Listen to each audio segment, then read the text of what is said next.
Gaza स्वास्थ्य मंत्रालय ने मंगलवार को जानकारी दी कि इजरायल की तरफ से किए गए हमले में एक अस्पताल में कम से कम 500 लोगों की मौत हो गई। गाजा की तरफ से जारी बयान में कहा गया कि जिस अस्पताल पर यह हमले हुए हैं वहां सैकड़ों बीमार और घायल लोग थे। अन्य लोग भी थे जो युद्ध की शुरुआत के बाद ही विस्थापित हो गए थे। दूसरी तरफ इजरायल वॉर रूम ने कहा है कि यह हमला इजरायल की ओर से नहीं किया गया, बल्कि एक आतंकी संगठन इस्लामिक जिहाद की ओर से दागे गए रॉकेट के मिसफायर होने से हुआ है।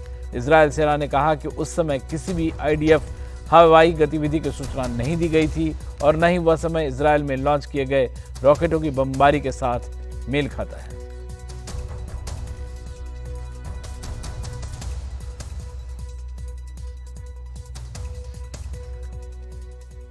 और इस दर्दनाक घटना के बाद इजरायल के प्रधानमंत्री बेंजामिन नेतन्याहू ने कहा है, ट्वीट किया है कि पूरी दुनिया को पता होना चाहिए गाजा के बर्बर आतंकियों ने गाजा अस्पताल पर हमला किया, न कि इजरायली सेना ने।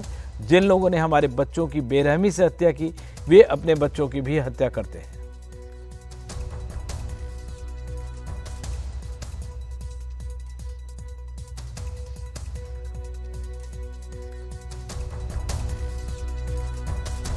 और इस पर अमेरिकी राष्ट्रपति ने भी ट्वीट किया है कि मैं गाजा के अल अहली अरब अस्पताल में हुए धमाके और उसमें जानमाल की हानि से दुखी हूं।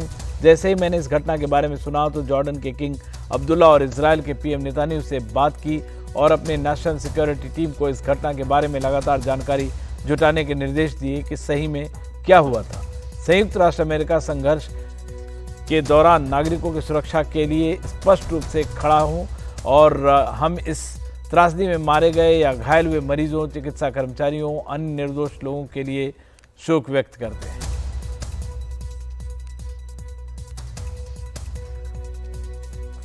और सुनते हैं कि जो डिफेंस फोर्सेस के जो स्पोक्स पर्सन हैं वो इस पर क्या कह रहे हैं। Intelligence from few sources that we have in our hands indicates that the Islamic Jihad is responsible for the failed rocket launch which hit the hospital in Gaza. I repeat, this is the responsibility of Islamic Jihad that killed innocents in the hospital in Gaza.